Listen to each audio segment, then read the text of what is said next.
Welcome to the Broklahomies podcast. Today we have Israel Ramirez.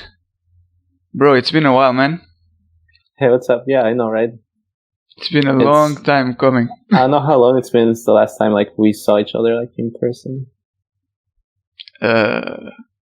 More than 2 years. 2 years, 3 or 4 months, and some days. So true. Yeah, bro. Time goes by so fast. Tell me about it, dude. It feels. I was just thinking, earlier, about when we first met at OC. It's like you were one of the first guys that I got to know. This was back in 2013, freshman. That freshman initiation week or whatever. Yeah, that week. I remember that week. Yeah, man. I remember. It was international office. When we all kind of got together and back with Jacob when Jacob Stewart was there. So yeah, man. Do you remember what you were doing when we met, or our first conversation, and how we met? What I was doing? Yeah, it's I remember it clearly. I don't know if you do. Want to go story time? Sure. It's I don't remember, but I don't know if I want to remember. I just looked it up. It's been 845 days. Good Lord. We saw each other. Damn. Well, anyways, I remember it was the first week of what's it called? They said Earn Your Wings. Yeah. The initiation freshman week or whatever. And I think all art students or art majors were supposed to go to the art department. They separated us in groups or something. And I remember seeing these Portuguese looking kid. Obviously at that time I didn't assume you were Portuguese. I thought you were Brazilian. I'm South American, so that was the connection I made. And I could clearly tell by the way you were dressed, this guy likes soccer. That was my first impression. I was but I like soccer too. I should talk to this guy. And then I saw you were with your dad too, I think. Yeah. And it might have been in Garvey Center. What's not the chapel room, but the other auditorium? Judd Theater. Yeah.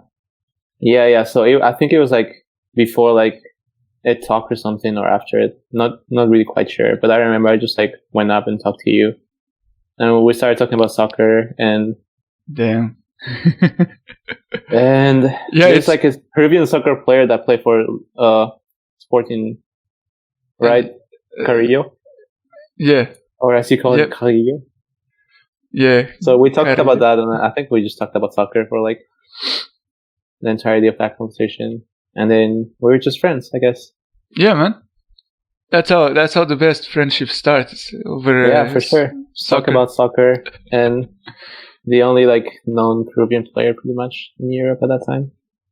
Yeah. It's funny, for the rest of our 4 years at OC, we were always together, same group, same department, I guess, art and design. Yeah, I think that's also something that got us together, because were there any more international students besides the two of us, art students? There was Keisha. Oh yeah, that's true. Sorry, Keisha, I forgot about you. I don't, but yeah, Andoni, I guess, kinda. Andoni, he's a science major, computer science major. Yeah, but he took some gaming and animation class, didn't he? Yeah, I'm trying to remember, at the time that we came. Yeah, at the time it was just Keisha, I think. I don't think there was anyone else. Damn. There was Ginger and stuff, they were kind of like older than us. Yeah. But yeah. Wow. Yeah. Dude. Reminiscing brings back a lot of memories, man. It was 2013. It's been. Dude, help me out here. I'm really bad at math. 6 years? Yeah. Like almost 6.5. I'm very good at math. Yeah, you're the man. Yeah. Yeah. What do you think of your time at OC? It's like, because, okay, let me just set the situation. You're from Peru, Cusco, Peru, and Emperor's New Groove. That's the only Cusco people know. What? The Emperor's New Groove. Have you seen that movie? Yeah. The Emperors. Yeah. It's like 80% of the time I told someone I was from Cusco, LOC. They were like, "Have you seen the Emperor's New Groove?" I was like, yeah. Like it came to the point that like I started like talking about it before they would ask me. Like, where are you from? And I was like, have you seen the Emperor's New Groove? And they were like, what do you mean? I was like, there's like the main guy, Cusco. That's where I'm from. And before you ask, no, we don't ride llamas. Yeah, okay. And yes, we have internet. That was like for the people that like really like, I don't know, had an idea in their head. Like, yeah, I don't know. Yeah, I was gonna ask you, is like, do a lot of people, like outside of Peru, of course, think that Peruvians are just like they dress in like the colorful ponchos thingy and ride llamas everywhere, and you know, I don't know. I guess it's some people's assumptions. Yeah, they play. I've actually never Googled Cusco or Peru and seen what it pops up, but I don't think like llamas are the first thing you see. It's usually like Machu Picchu or Lima or the food. Let me just find out right now. Yeah, it's like a bunch of like Machu Picchu and the coast. I guess alpacas are kind of like towards the end. But yeah, it's where I'm from. It's the government tries to keep the entire city really old looking style. Like they don't try to modernize at all.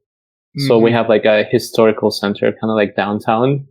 And there's like a bunch of rules for buildings and stuff that you're supposed to follow. Like, I don't know, old buildings have to be painted white on the outside or use like Inca walls. A lot of buildings are protected so you can like construct on top of them.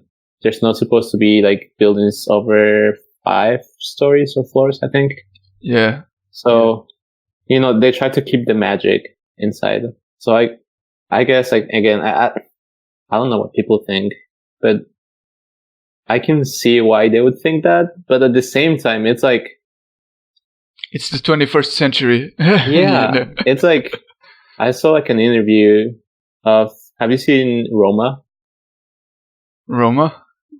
It's like a Netflix movie that like, in black and white from Mexican guy.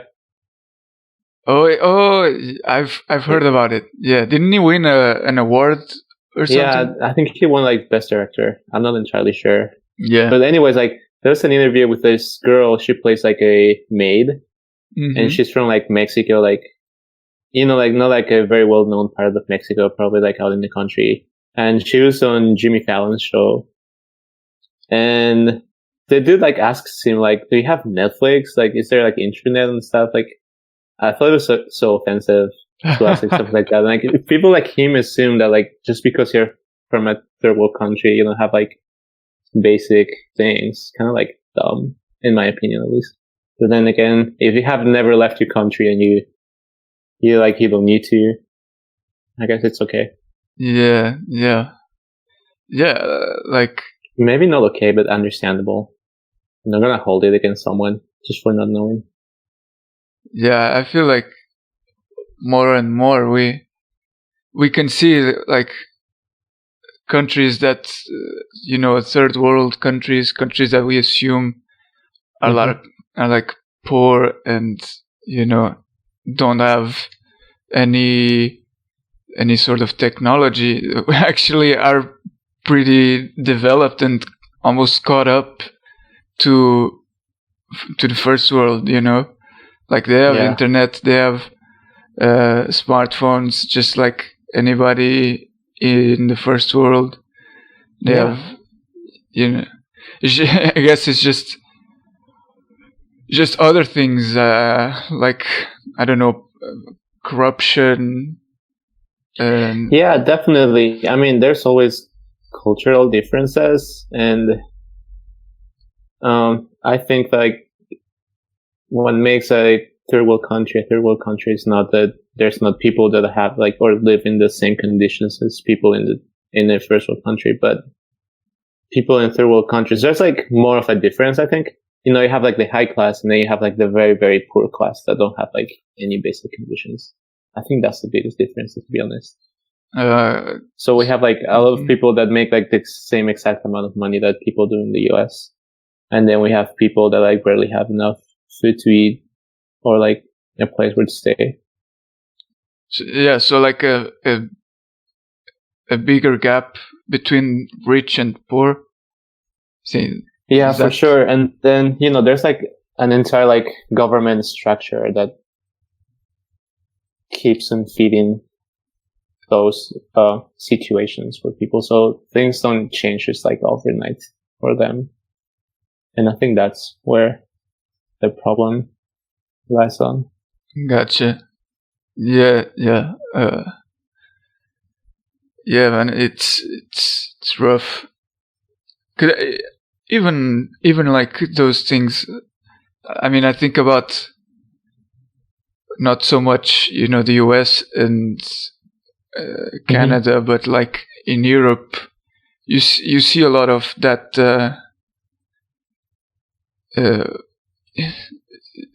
status quo mentality that you know, trying to it's a little bit, you know, corrupt in a sense. I mean, even if you think about like Southern Europe countries like Portugal, Greece, Italy, I mean, we're infamous for like, you know, always being financially unstable and, you know, just very irresponsible, I guess, politically and financially. And, you know, it's kind of demoralizing when you look at countries that decades ago were like, they were essentially third world countries. I mean, you look like at places like Rwanda or Singapore that were very underdeveloped like 30, 40 years ago, and now they're better than you. And it's like, well, where did it go wrong? And I think education plays a big part in a country's development.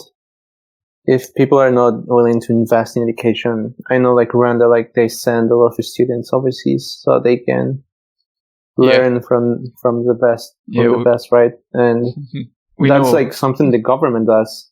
Same with Singapore, like education there's like great and it's given, but like when governments fail to like, you know, provide their citizens with that, it's like you don't grow. And it's not like a change that, you know, like you can see like in a couple of years. It takes like a long time for anyone to see progress. Yeah, for sure. Yeah, I mean, I think it's like crazy what like Rwanda has been able to accomplish in like 25 years since the genocide. You know, the country was in shambles, and now they're like they're applying for like hosting the Olympic Games and whatnot. They've had. Oh, are they really? Yeah, it might not be like. It might be just like the collegiate Olympic Games, like with the universities. I'm not sure. Oh, is there such a thing? I didn't even know. Yeah, apparently there is, but I mean, honestly, they might be one of the most suitable countries in all of Africa to host the Olympic Games. And it's just impressive, like the amount of development that they've had in. Yeah, I've never been there. Yeah, I mean, same here, but what I know. Yeah, I mean, we know a lot of people from there, and you know, you can see like big things are happening in that country, and they're yeah, for sure. Yeah, they're. It puts us to shame almost, you know. Us it's like Portuguese. Anything in life, to be honest. But yeah, I mean, I see it the same way. I don't see it as a shame, because the thing with countries is, I see it a lot, like with anything in life, to be honest. People, you know, the harder you work, the more like passion you put into something, discipline, the better things go for you. And that's like the same for countries. Like, they have to be smart in like investing in the things that they need to, have to work hard for the things you want. But it's an entire country, so like it doesn't depend on one person or one family. It's like having like an entire country just working towards the same goal. That's like where the struggle starts, I think. And for a lot of countries, especially the ones that like are like Peru, that are like so racially divided, and there's like so many different people in different social statuses. It's hard for all of them to like look the same way, because there's some people that have enough money that want certain things, and there's people that don't have any money that like they don't even care about those things. They just like want to have like basic things first before they start looking for you know, bigger things. So yeah, complicated problem. I don't know, man. Yeah. Yeah, definitely. I think, okay, let's backtrack a little bit. Back yeah, I guess back we went off topic. Yeah, but it's cool, because it's a good segue to I think to what we're about to talk about. Is you were in Peru, sort of minding your own business, and then you had the opportunity to go to Oklahoma Christian in a different country, different culture. How is that? How did you feel like taking that step? And were you prepared for it? Were you? I assume that there was a lot of new things you had to adapt to, because yeah, I had to adapt to a lot of new things as well. It's like I'm curious of knowing, before I answer, what things do you have to adapt to?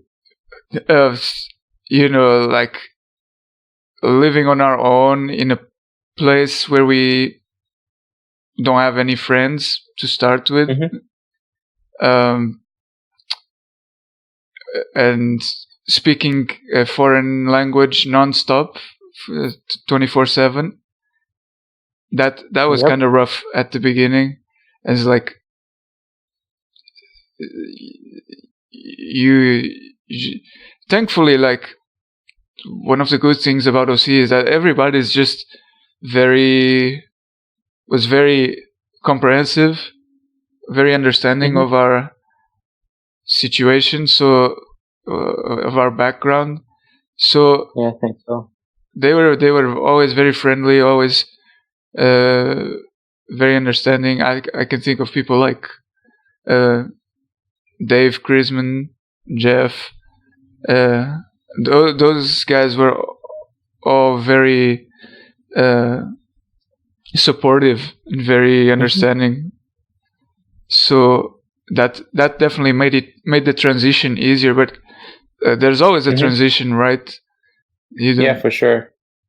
I mean, just so people know, and I guess if you're listening and you haven't figured it out yet, me and Danny, we both went to college in Oklahoma, and we're from different countries. I'm from Peru. He's from Portugal. P countries. Yeah. So yeah, we met there from different sides of the world, I guess. And for me, it was, let me think about my answer. There's like a lot of things I want to say, but yeah, for sure. It was, for sure. I wouldn't say for me it wasn't hard. I kind of see myself as a person that was born to live outside of Peru in a way. Like, not that like I never felt that I fit in Peru, but I was always questioning a lot of things that we did. Like, I'm like a very like not private person. I guess I'm very private, but you know, like I was the kind of person that like would mind his own business, and that's not how like Peruvians are. Like Peruvians are like very outgoing, loud, and I wasn't like that at all. And I always felt like kind of like out of place in a way. Just like that, like I didn't mesh well with my friends. Obviously, I had a lot of friends, and I still do, and there's a lot of things I like about them. But then there was always that disconnect. And then when I went to the US and I was like, I can just do my own thing and no one will bother me. That was like so awesome for me. Yeah. Until you met me. Besides that, yeah, for sure. But like, it's not like I don't like being with friends or anything like that anyways, but there was a lot of change for me too, but I think I was prepared for it. I don't get stressed that easily, and I don't get homesick that easily either. Yeah. So the change for me was more of like not emotional things, but like things that surrounded me and how things worked around me. Like, how do you order at a restaurant? How do you, I don't know, talk to your professors? That was like so much different, especially that when I started classes, all my professors were like really friendly, and they tried to like establish a sort of like mentor relationship with you rather than a professor. Because I don't know if you know this, but I went to college in Peru before I went to college in the US for 3 years.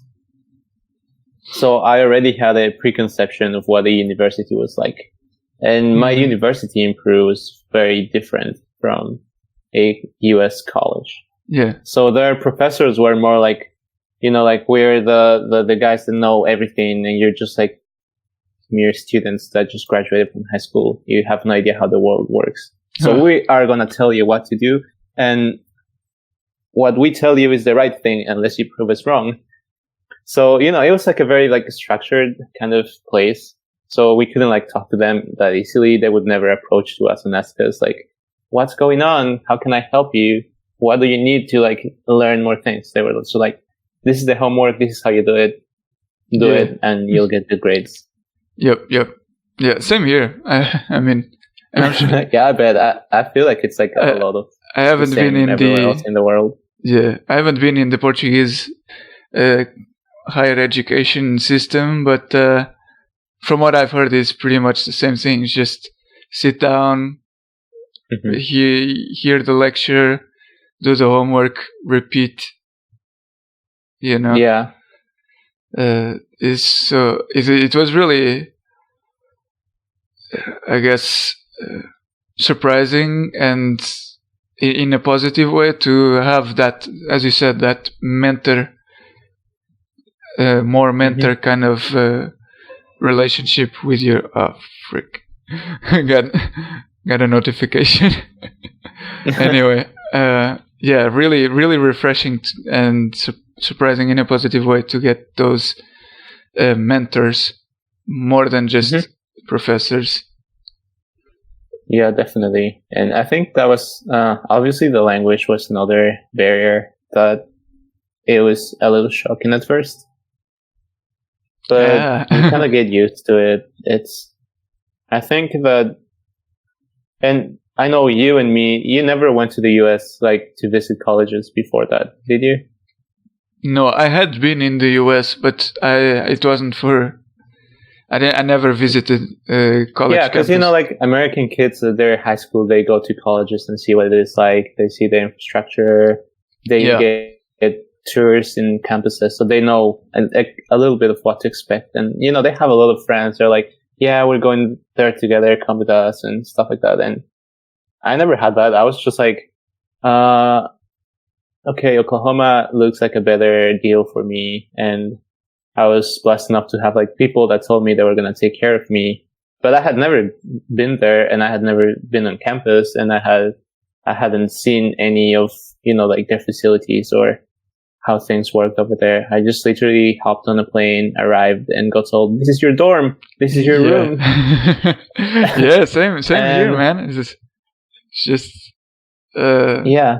So it was like jumping into a pool that you didn't know if it was water or something else. Yeah. Just cross your fingers and hope it's gonna be all right. Right? Yeah. That was like the thing that like, and the transition was so quick too that like I didn't have time to like second guess myself or be like, oh wait, what's gonna happen? It was just like so fast for me. So I just gotta roll with it. Yes, same. Roll with it. And I think of the people that came after us. I mean, we still had the whole you earn your wings thing, the dry gulch thing.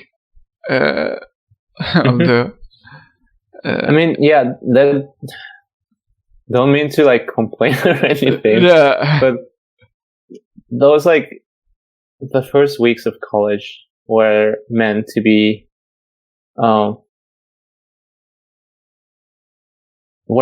for new freshmen that were from the US. I feel like someone's coming from a different country, they go through like a lot of different things. And I guess like they try to put us with other international students so that we can, like form a community, which we did, and start like making friends that are kind of like experiencing different things from everyone else. But at the same time, it kind of like they put you in a bubble kind of thing. Yeah. So that you just like start hanging out with your international friends, and then everyone else kind of like too different from you. So you kind of just like alienate yourself from the others too. You just set yourself apart. Yeah. It's always, I don't know. It was always like a little funny when you were in the caf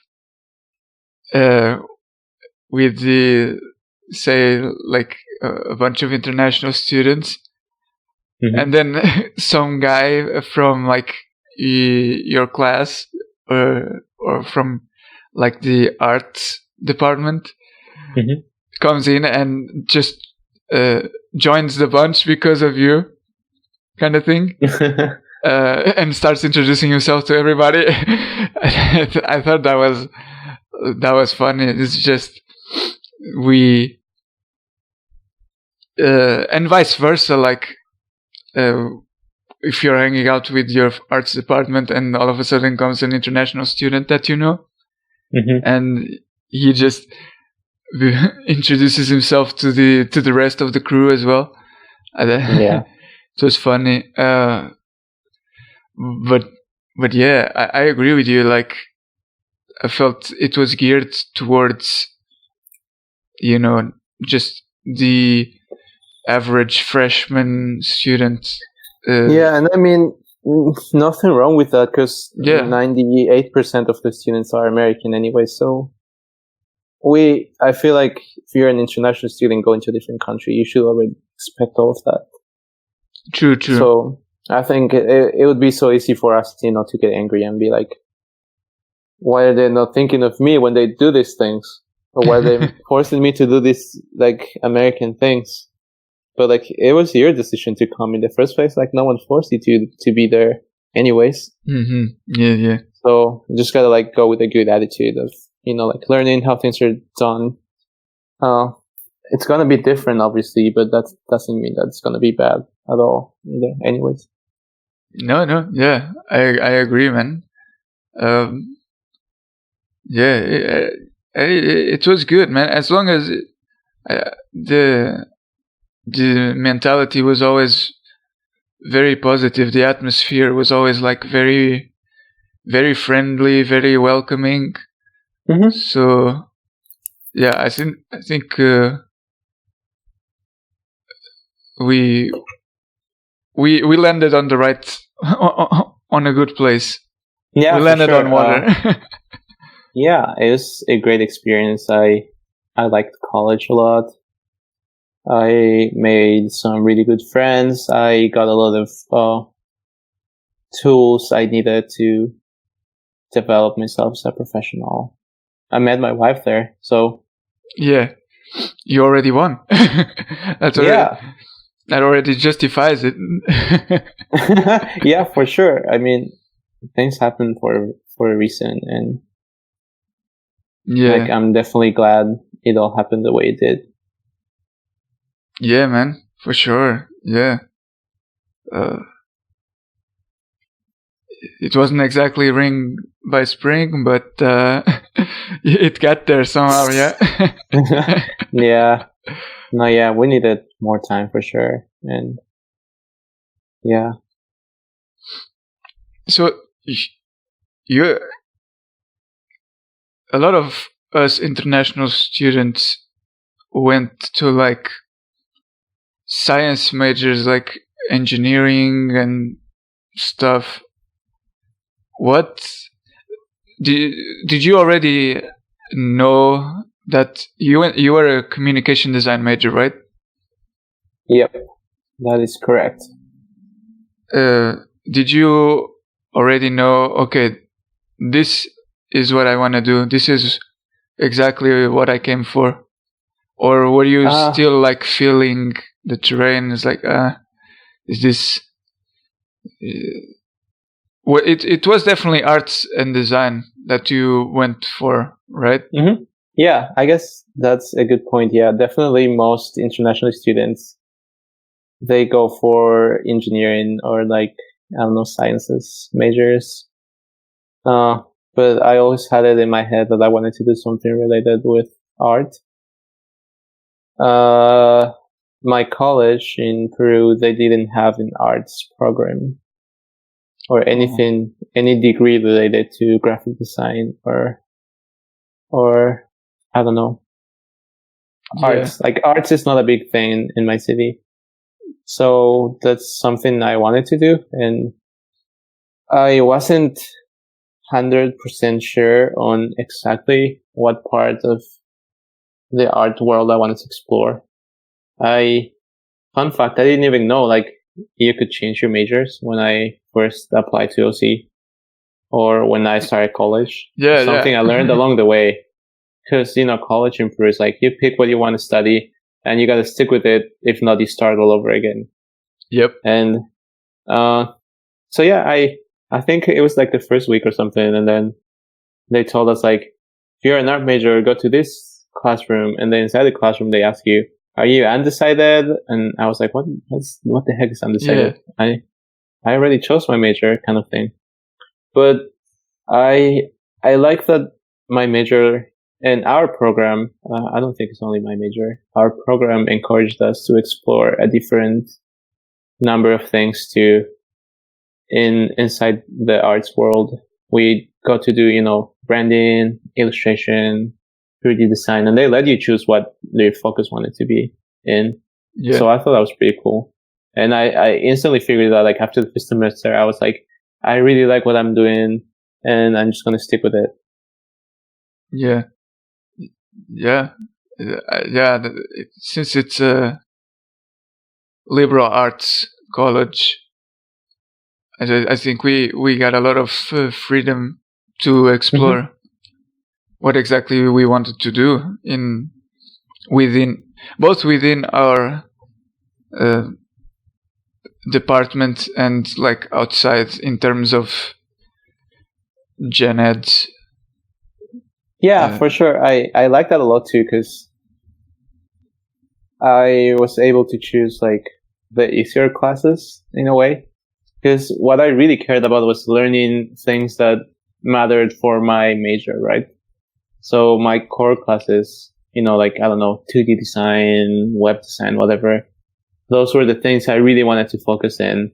So it helped me a lot having to choose between, I don't know, college algebra and some other like harder math class, because I just needed a math class, right? Mm-hmm. So it was like an easy pick for me always on those gen eds. Yeah. I was the dumb one who wanted like, let's do comparative politics, or like some. Yeah. Let's do astronomy with that really hard teacher. Hey, dude, I took astronomy too, but not with a hard teacher. Yeah, not with a hard teacher. Yeah, lucky you. Lucky you. Oh, wait. Yeah. Maybe I didn't take astronomy. I took earth science. Earth science, yeah. Yeah, I think I got the hard professor for that one as well. So yeah, I guess also because I spent 3 years in Peru in the college, I was just like, I just want to get my degree like as soon as I can, without like making like a lot of effort on things that I'm not interested in. Yeah. Part of that is also me being lazy. But like, I feel like everyone tried to get into the easier classes anyways.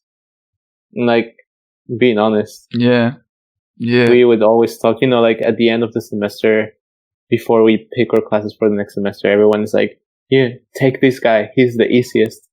And then some students would like wait like 3-4 semesters just so they can take the class with that professor, because he was the easiest. Yeah, it's true, man. Because it's sometimes the difference between the professors available for that class is huge. Like, one just doesn't even give homework or something, and the other one's like 6 hours of homework every week for you to do. Is like, and quizzes every class time. It's just and you're not even the major or department that he's teaching for. It's like, why would you like put all that effort and work for something you're not even gonna consider doing after college, right? I think one thing is like when you're undecided, so you want to take, you want to explore your options, so you want to take as many different things as you can. But if you know for sure what you want to do, then just, I feel like, take whatever is easiest for you. I remember oral comm, they kept telling me like this guy was like super easy, so I kept on trying to take his class, and he would never fit in my schedule. So what ended up happening is I took oral comm on, I think, spring of my junior year.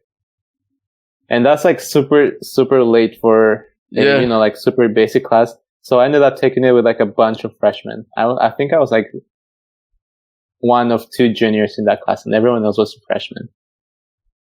So it was kind of like, it was a little embarrassing, like going to that class and seeing like all these like really young kids just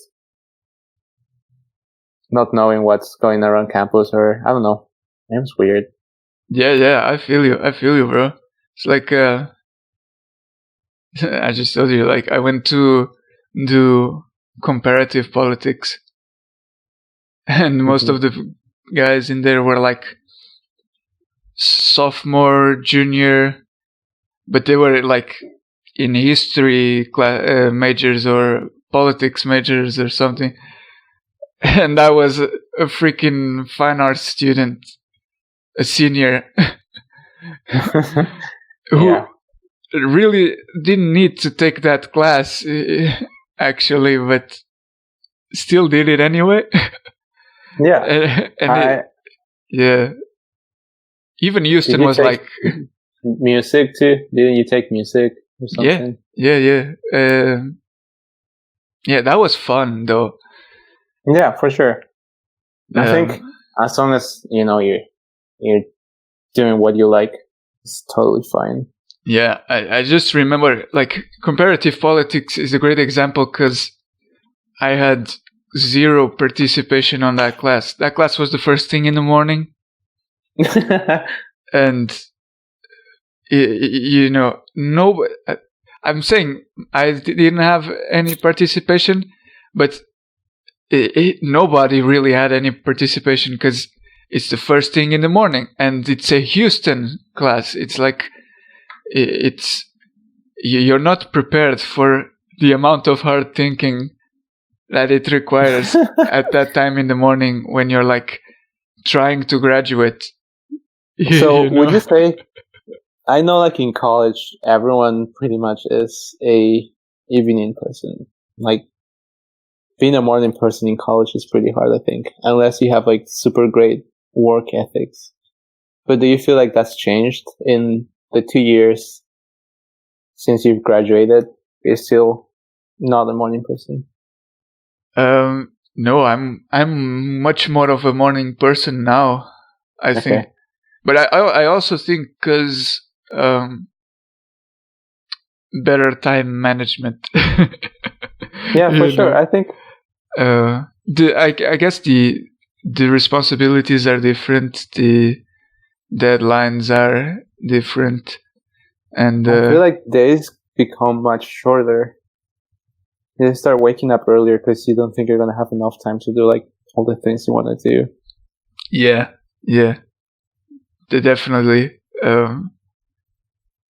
Yeah, and you just I don't know, like there's other constraints, I guess, in college with life in dorms and stuff.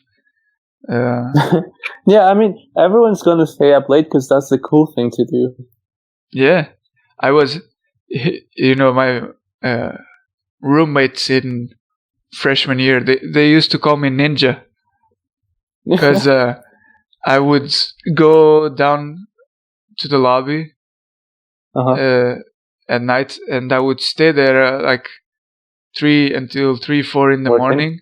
Yeah, doing like stuff for what is it? Our very first art classes, like drawing classes. 2D. Yeah, exactly, all that stuff, and then I would come back at like 3-4 in the morning, and I wouldn't make a noise. I was absolutely. So you wouldn't wake them up? Yeah, and they would. I'm sure they wouldn't have waken up anyways.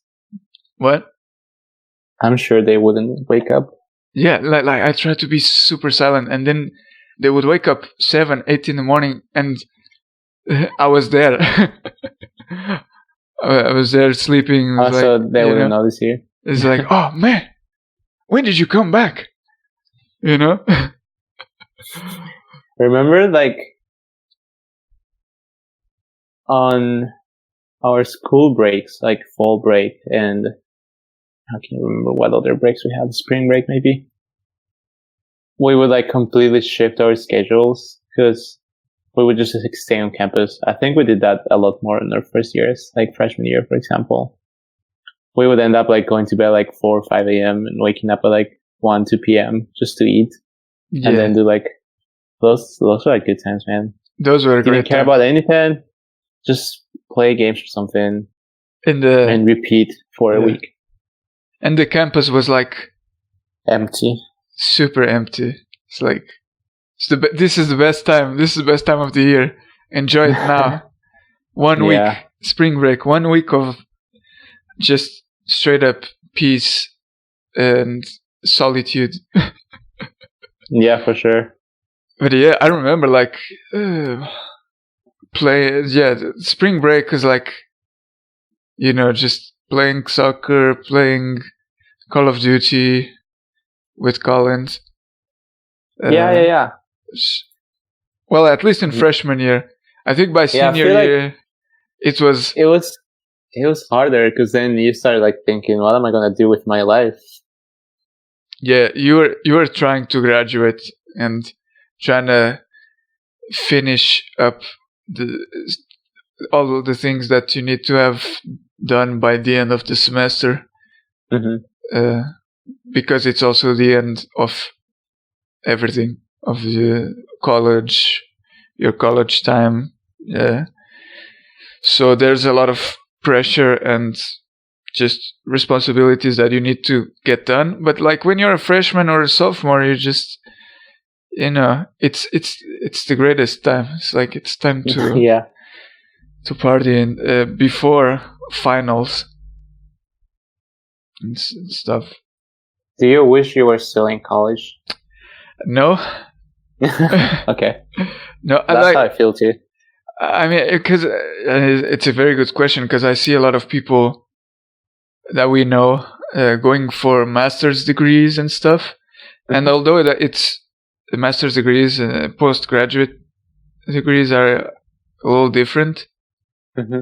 It's still, you still have to study and do homework and whatnot while you're working and while you're have other things to do, and it's just I don't think I want that that extra burden. Is it because you don't think you would handle it, or you just like don't even like think it's worth the effort? Well, it depends of what I would go for in a master's degree. Because I honestly, I don't know about you, but I don't think, I think that unless you're going to teach, getting a master's in a fine arts area is irrelevant. That's kind of how I feel. Like, to be honest, I don't, especially in our field, I don't think you have to go to college to to be a 3D modeler, a graphic designer, and I actually meant a illustration artist. Yeah, I actually meant to ask you that. It's like, do you feel, as things stand today, that you need to go to college to be a professional, a creative professional? I mean, speaking strictly about my field, I don't think you do at all. I think there's many different paths you can take, and it doesn't matter what path you take as long as you learn the things they're learning in college. Yeah. It depends a lot with the person too. I think some people work better when they're given everything to learn. Because, in college, you just you sign up for a class and then they tell you what to do. They already have all the material. You don't have to look for it. They just put it in front of you, so you just have to consume it.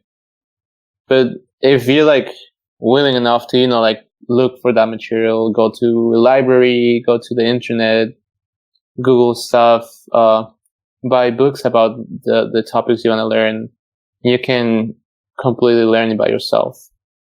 Yeah. For sure. Yeah, that's, I don't know about you, but I'm still learning stuff, Yeah, for sure. Me too.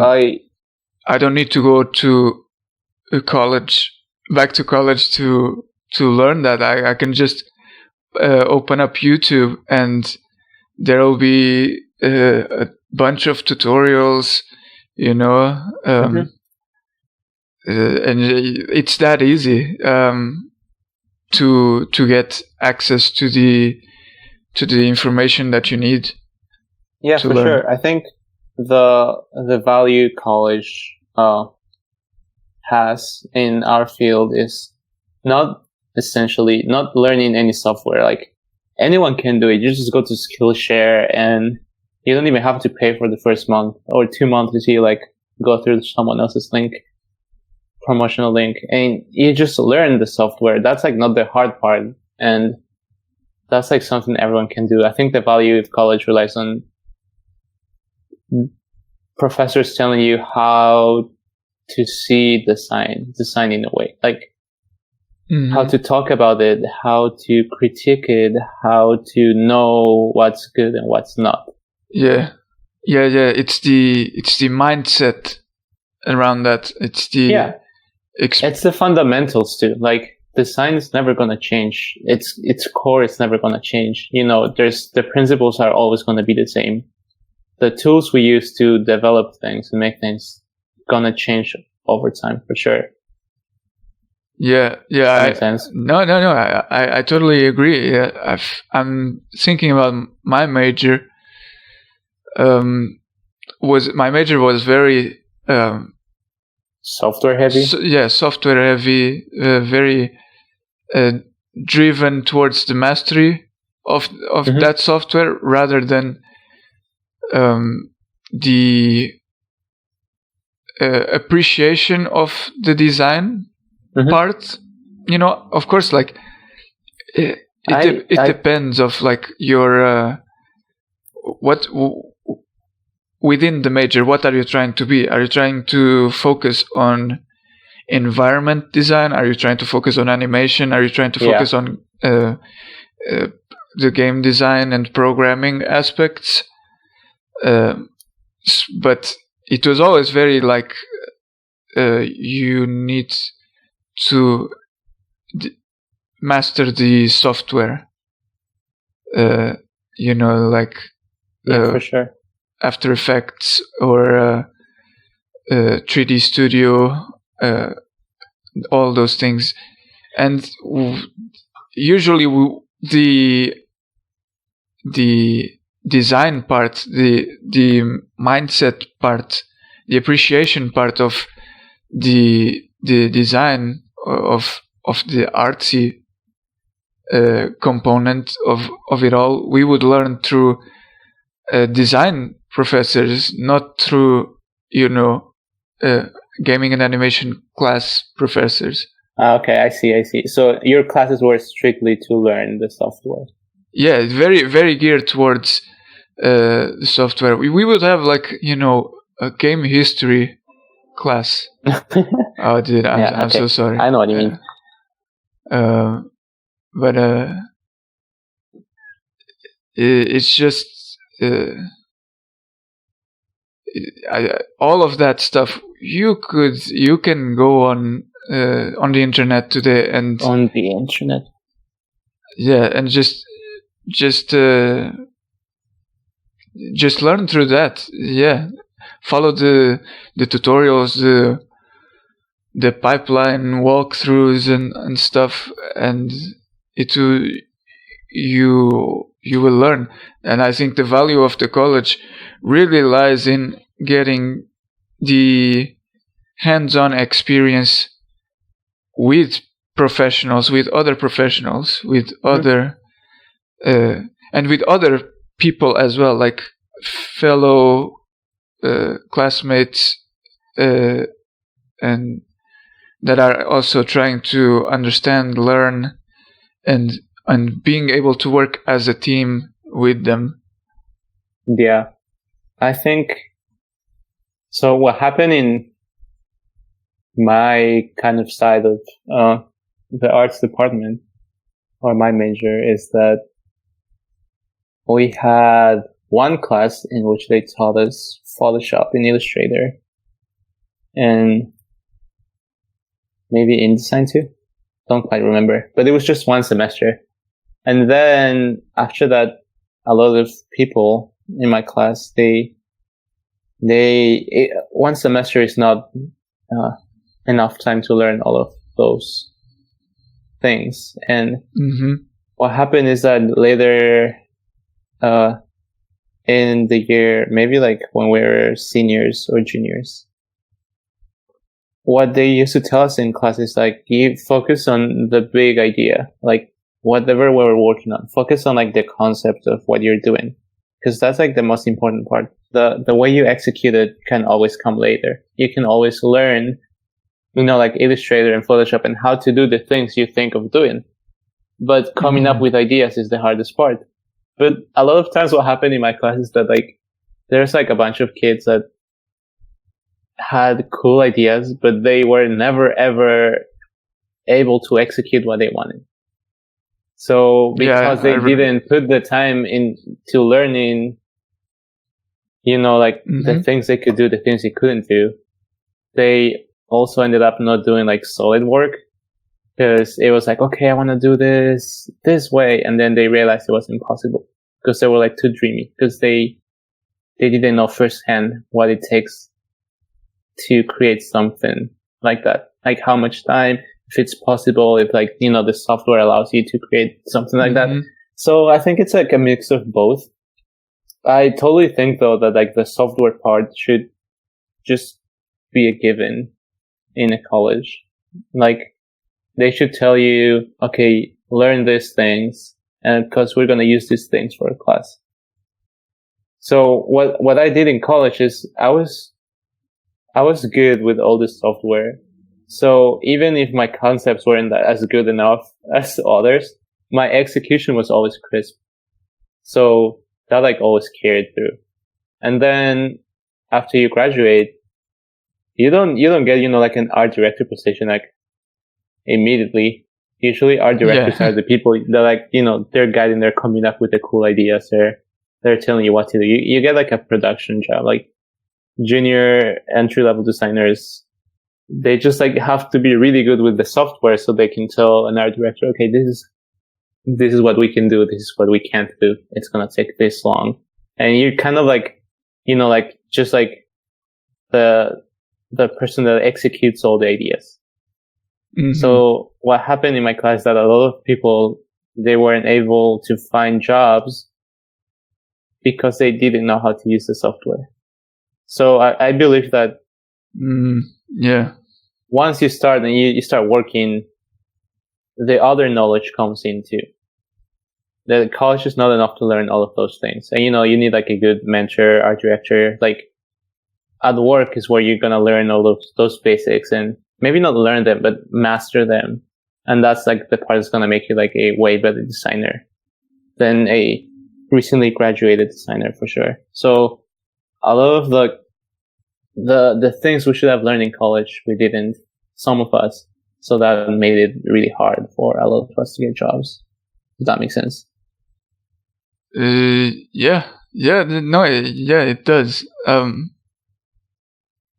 So I imagine it being the same with gaming and animation jobs. I don't think you get, like a creative director job position like up front. No. You're always going to go and they're going to tell you, okay, we need this, I don't know, this box designed in 3D with, it has to be cardboard or something, has to open 3D slider. I don't know. Just but you're absolutely right. Usually the ideas are for the the senior level designers and the lead project managers and whatnot. I mean, that doesn't also mean that you can't have cool ideas. True. You can contribute a lot too from, a junior design position. But it's like you don't have enough knowledge to, like be upper in the ranks of the company. Because when you start, it's like you start doing something and they're going to be like, yeah, change this part. This isn't good. Look at how you're doing this. Maybe we can do it this other way. And then you pick up from it because you have someone that like overlooks your work. So you're learning. It's kind of like a personalized professor. Obviously, the more you know, once you start working, the less mistakes you make. So the faster you move up. But you're always learning, and then you master those things, and it becomes like way easier. Yeah, man, it's crazy. So, what? I guess mastering the execution part is a great suggestion for like people who are looking for jobs in the design area. Mm-hmm. What other tips do you have as a professional yourself?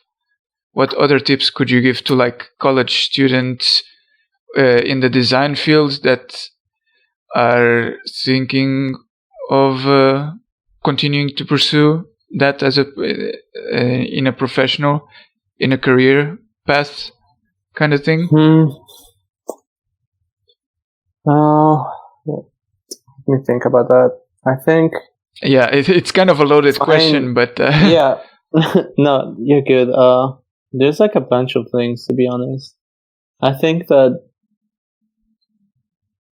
when you apply for a position, I don't think the people that are going to hire you are only going to see how good you are using those tools. That's like a big part of it, but I don't think it's like everything. They're going to see if you have a brain and if you like can use your brain to like produce good stuff. So it's like definitely a mix of both, but they're gonna kind of like see it as a given that you know how to use those tools. And gotcha. Yeah. A lot of times what can happen is like, like you have a cool, strong portfolio, but you don't really know how to use those tools. And then you start working and you can't do anything. And then like it becomes really annoying for the people that work with you if you're not proficient enough with the tools you're using. Mm-hmm. So you start like, like losing your company time a lot of times. At least that's how I feel. But if I had to give more advice to people starting over, I think, or not starting over, but I just starting their careers, I think it's to work on what you're passionate about. There's so many different fields in the art world. And sometimes I think, and I was guilty of this too for a long time, we want to do everything and we want to be good at everything. Mm-hmm. So we start like one day illustrating, and then the next day we're doing web design, and then we're doing, 3D modeling, and we're doing murals, handwritten murals. Like you can be good at all of those things, but I think you have to like pick like a core ability that you like have to master. So finding that thing, it takes a lot of time. You have to explore a lot, but once you do, you can work only on that thing to become like not the best, but like really good in that niche. Does that make sense? It's like once you find a focus, you have like a clear path to work towards, and then you can explore other things on the side anyways. That's not going to be a problem. But I feel like a lot of young designers, we want to be everything at the same time. And then we end up being nothing. Mm-hmm. Yeah, that makes a lot of sense. I saw it a lot even with myself as well in gaming and animation. Yeah, and I think like you obviously don't want to be like super specific to like saying I'm gonna focus on packaging and I'm only gonna do packaging for the snacks industry. Yeah, like that's a little bit too specific, but you can like just like take it like in a more general way. Like I'm gonna do packaging for upscale brands or for fun brands. So like once you start doing like a lot of the same thing, and especially now that designers have all these tools to be found, you have like Behance, Instagram, Facebook, LinkedIn. Like there's like the world we live in is like so globalized, and it's so easy for people to find your work. So if we're consistent on showing just one thing we're good at, then people are gonna contact us for that one thing. Yeah, I agree. You gotta kind of have something where you can say that you're an expert at it. Yeah, exactly. Yeah, people look for experts. They don't go to a website that says, I do web design and branding and illustration and photography and I film videos too. Contact me. Like, you're not an agency. They're not gonna like who's gonna believe like you can do all of those things? And then like they don't see you as an expert; they see you as someone that's trying to be everything at once. But if you just put on your website, I don't know. Again, like you see in the packaging example, I just do packaging, and then you have like a lot of cool packaging samples on your website. Then they're gonna be, okay, this guy does really cool packages. I really need some package done or designed, and they're gonna contact you for that. At least from my experience, that's the way it's worked for me. I didn't know what I wanted to do. Well, I kind of did know what I wanted to do, but I didn't want to just be known for that. So I started exploring a lot of things, and then my Instagram and my website were kind of like all over the place until I decided I really wanted to focus on one thing and be good at it, that one thing. And then it just, like started being constant and try to put like daily goals for myself to have something to work towards to. Mm-hmm. And then with time, I started seeing progress, not only in like the way people saw me, but also in the quality of work I was producing. I really got more comfortable with the things I was doing every day. And still now, I don't think I've finished learning. I don't think I've ever will master what I'm trying to do, but it feels good. Like when you speak from the future and look and, like when you started and see, okay, that work I put into this definitely paid off. Yeah. Yeah. That's great, man. That's great stuff for us to wrap up with. Yeah. It went pretty long. Yeah, man. Where can people see your stuff, your work? On my website and Instagram. And yeah. I don't know if I should plug my social media, actually. Just find me. If you know who I am, find me. Or ask Danny and he'll... Oh, man. No, they'll pour in and I can't handle it. But, but okay. Brother, thank you so much for your time. I know we kind of stretched it a little too long. But yeah. Hopefully it's good enough for an episode. Oh, for sure, man. This was great stuff, dude. Thank you so much. And I hope to see you again sometime soon. I mean, you're kind of far away right now, but we gotta make this reunion happen somehow. Yeah, for sure. Eventually, I will go to Portugal and you'll come to where I'm living. We'll see. Sounds good, bro. Sounds good. Alright, man. Take care. This was amazing. Thank you so much for doing this. Thanks, Danny. Yeah, for sure. No problem. Alright.